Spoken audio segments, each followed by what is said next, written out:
Welcome to Reedsburg in the 60s. Part 1 takes a look back at life in a small, typical Midwestern town during a period of time some have said was the most tumultuous decade in history.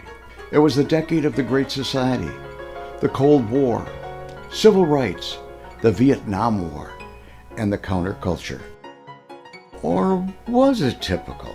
There are many stories that make Reedsburg anything but typical. Here are some of those stories.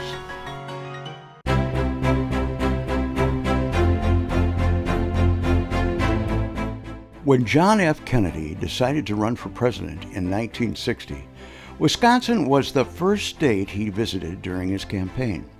The Wisconsin primary was April 5th, second after New Hampshire, and Kennedy crisscrossed the state throughout February and March. Besides his wife Jackie, his brother Robert and their three sisters, Eunice, Pat, and Jean, all helped with the campaigning. 4 of the Kennedys visited Reedsburg at different times in March. The first one to visit was Pat Lawford, wife of movie star Peter Lawford. She attended a coffee on March 3rd at 1 o'clock, hosted by Christina Clossie at Clossie's Restaurant at 100 East Main Street. 4 days later, her brother Robert made a presentation to the Kiwanis Club when he spoke about the corruption of Jimmy Hoffa and the Teamsters Union. 2 days later, on Wednesday, March 9th, Senator John and Jackie Kennedy arrived at the Badger Theater, where he gave a speech to a crowd of 150 people. He then headed to a luncheon in Boston, scheduled for noon at the Methodist Church there. A letter, dated March 12th, was received by the Clossies from Senator Kennedy, thanking them for hosting his sister's get-together with local residents. Despite the presence of so many Kennedys in town, JFK did not fare too well in the local polls the following November. While he did win the nationwide election by less than 1% of the popular vote, he lost in Reedsburg when Vice President Richard Nixon received 1,592 votes compared to Kennedy's 657 votes. Nixon won all 12 of Wisconsin's electoral votes by winning 52% of the state's popular votes.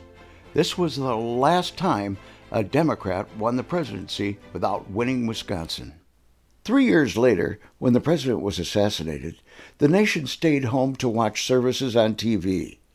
8 members of Reedsburg's National Guard gathered at the city's flagstaff at the intersection of Locust and Main Street. The brief ceremony consisted of a 21-gun salute before taps was played.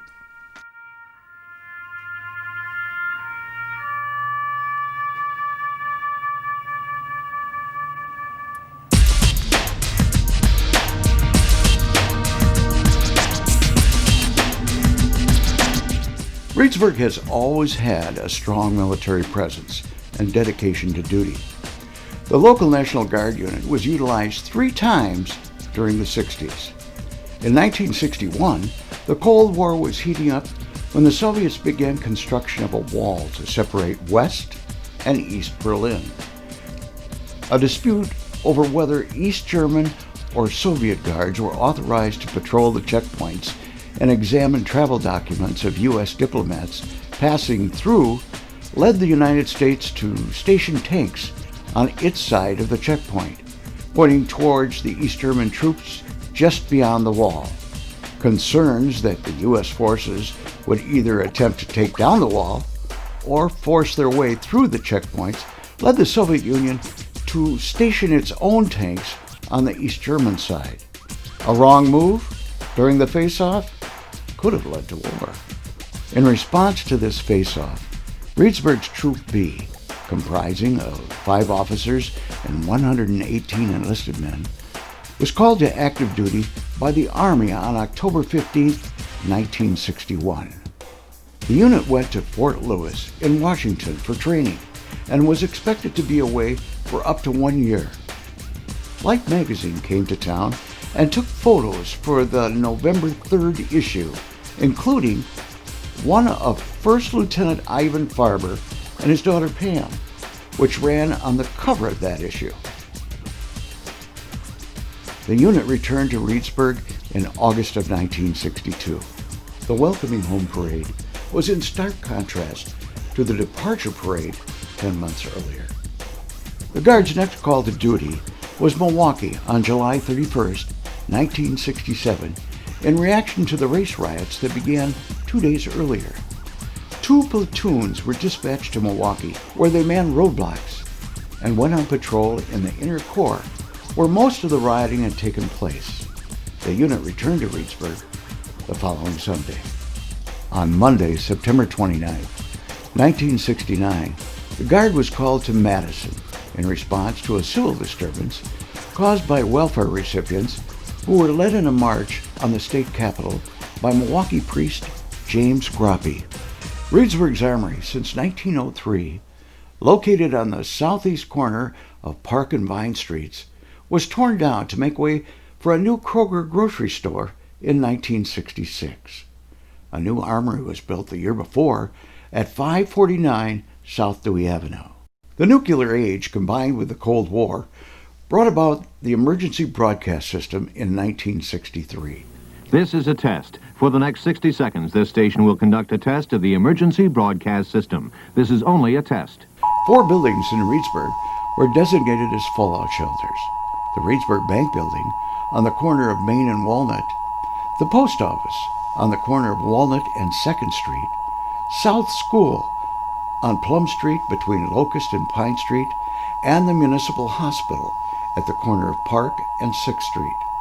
Total capacity, 965 people. Each shelter was stocked with enough food and water to last for 2 weeks. News about the war in Vietnam dominated television and newspapers for the latter part of the decade.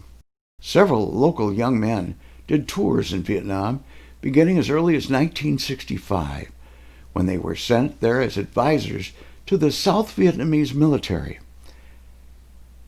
As the war escalated in 1966, more troops were sent to fight, and more of them died. 4 from the Reedsburg area made the ultimate sacrifice. The first was Spec 4 Thomas Klemp. He was killed in action on November 6, 1966, when the helicopter he was on crashed shortly after takeoff. He was 19 years old and had been in Vietnam 106 days. PFC Vernon Henke was killed in action as a result of a Claymore mine explosion on May 19, 1967. He turned 20 years old 2 weeks earlier. He had been in Vietnam for 130 days. Private Jerome Schuett was killed in action while serving with the U.S. Marines in Vietnam. He was a rifleman and was killed during the Battle of Hue as a result of small arms fire on February 13, 1968, at the age of 19. It was his 91st day in Vietnam. PFC Michael Prothero became a casualty of the war when he stepped on a landmine on June 19, 1968, and was mortally wounded. He was 19 years old and had been in Vietnam just 15 days.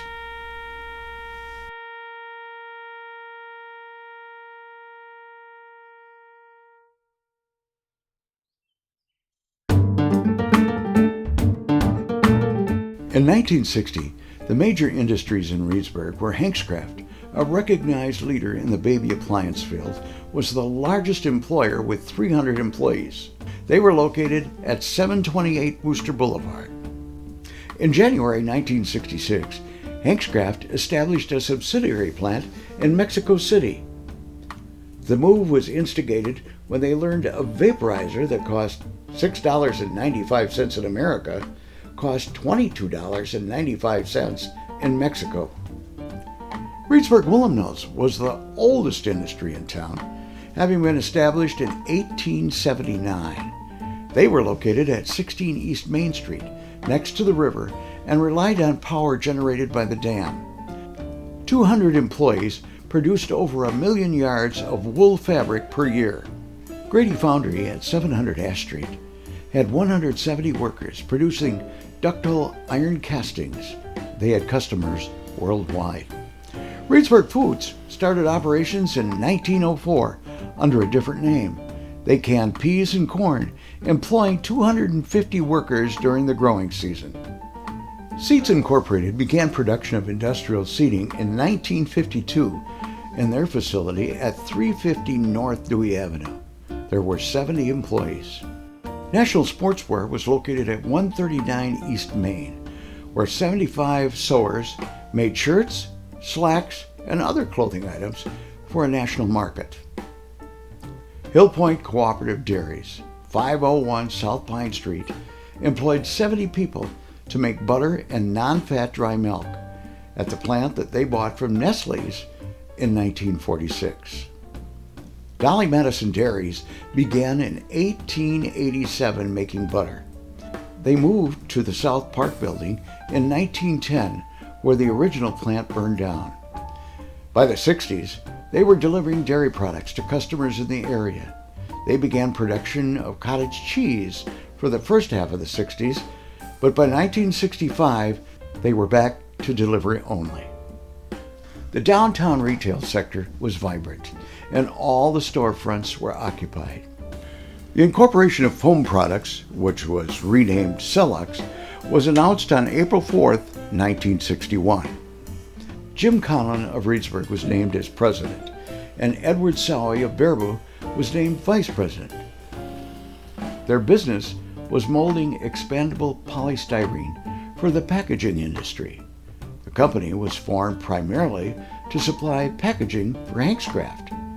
They built their plant on the corner of Lucky and Badger Street. They were able to expand into other markets and double their production in the second year of operation. House of Harmony came to town from Adams in June of 1966. They located in the industrial park near the corner of Dewey and Industrial Street. 6 months later, they expanded the size of their building. Today, Celux occupies the building. Hill Point Cooperative Dairies merged with Wisconsin Dairies in 1967, and all butter production was moved to the creamery plant on the corner of Pine and Booster Boulevard in Reedsburg. This move helped establish Reedsburg as the butter capital of the world. Also taking place in '67, Grady Foundry added 13,000 square feet to their plant at 700 Ash Street when they installed their new sand system for making castings. Reedsburg Foods continued to update their operation in 1968. A new building was built to house automated equipment that allowed them to increase production of corn by 30%. Reedsburg Woolen Mills didn't fare as well in the 1960s. While they started out at the beginning of the decade on a positive note, things quickly went downhill. In April 1961, a fire destroyed the drying and dye building. In 1964, the mill's future looked bleak. At the annual stockholders meeting on Monday, November 23rd, the president of the mill, Ralph Worth, defended himself against those who accused him of running the mill for his own benefit. Foreign competition, meeting prices on the low grade on profitable items, and losses on government contracts put the mill on shaky ground. Early next morning, Worth died unexpectedly. He was 59. On December 14, 1964, the Chamber of Commerce commenced a fundraising drive to pay creditors and save the mill. The drive was successful, and by the end of January 1965, the mill was back in business. Although the investors had high hopes for profitability, the success was short-lived. By May 1967, the rumors of the mill closing were in the air, and the next month, the mill filed for bankruptcy after 87 years of production. The final straw came in April 1968, when the mill burned to the ground in a spectacular fire, second only to the Big Store fire 11 years earlier. Two long-standing buildings were torn down in 1968. The building belonging to the Reedsburg Produce on 2nd Street between Walnut and Park Street was razed after the egg company moved to their present location on Railroad Street. The Bates Hotel on Plum Street between Walnut and Webb was also razed. After its life as a hotel, it was converted to Reedsburg's second hospital, then a convalescent home, and finally an apartment building. It was torn down to make way for more parking. One building that did not get torn down was the Huntley Hotel on the corner of Main and Walnut. The owners had received an offer to buy the building from a major oil company. The oil company wanted to tear down the hotel and replace it with a gas station. One of the building's owners chose not to sell. To play it safe, the city council quickly passed an ordinance prohibiting establishment of an automobile service station of any kind on either side of the street between Webb and Park Street. Lake developers N.E. Isaacson and Associates established their corporate offices in the former Colonial Shop women's clothing store at 110 Main Street in September 1968. In addition to designing and building lakes, they also provided consulting services on all aspects of lake development to other companies. They eventually built lakes in 6 states. Isaacson built Lake Redstone.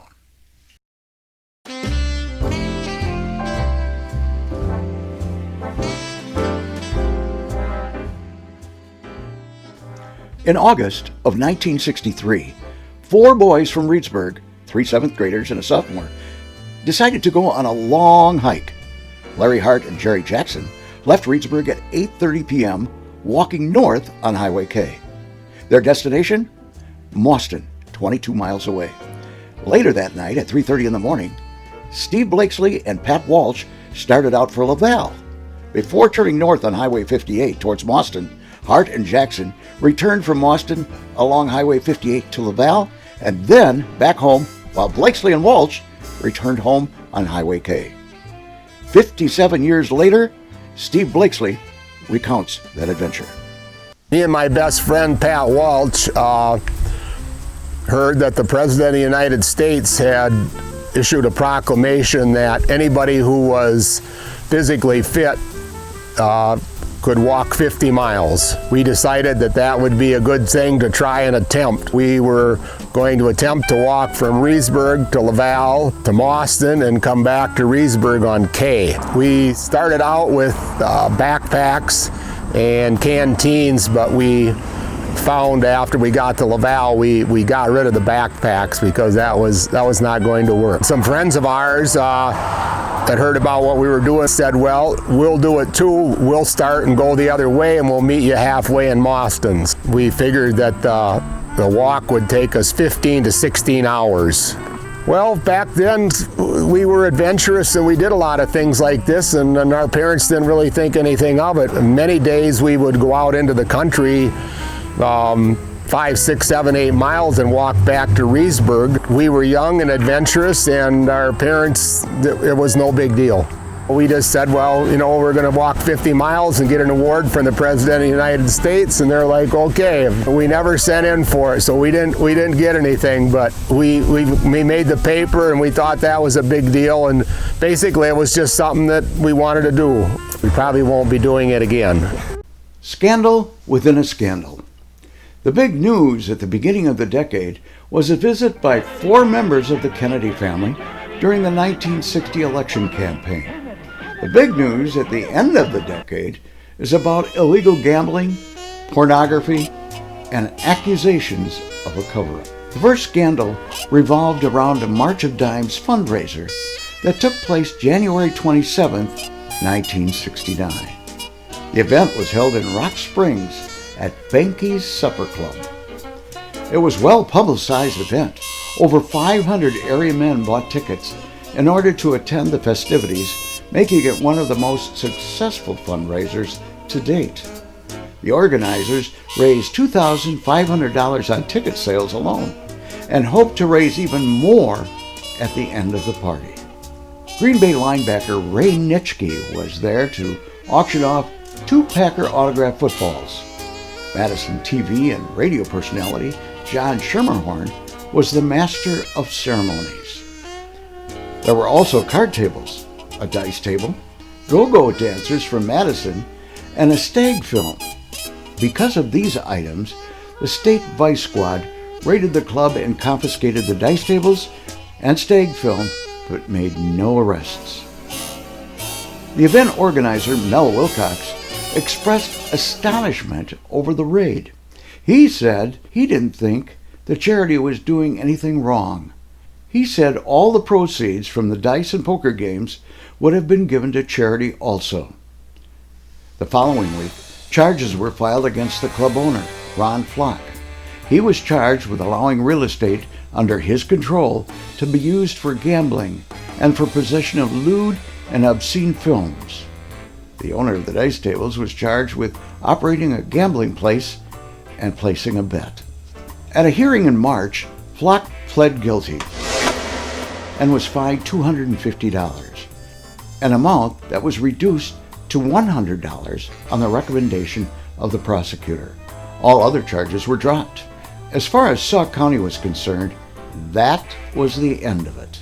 The second scandal occurred when Governor Warren Knowles used the word whitewash as justification for reopening the investigation. The accusation did not sit well with the Sauk County DA, Al Woodmansee. We're madder than hell. There's no element of whitewash in Sauk County. We take violent issue with that word whitewash. Knowles made his statement during a news conference when he backed Attorney General Robert Warren, who called for a reinvestigation of the fundraiser. A John Doe hearing took place in mid-April when over a dozen witnesses were called to testify. Another 6 witnesses testified the following week. Monday night, September 22nd, Benke's Supper Club burned down. Flock and his family, who lived upstairs, were away on vacation at the time.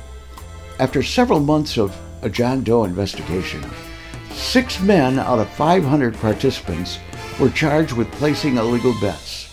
Trial was set for December 15th, 1969. During the trial, where all defendants pleaded not guilty, their attorneys tried to find out why so many others who allegedly committed the same offenses were not arrested.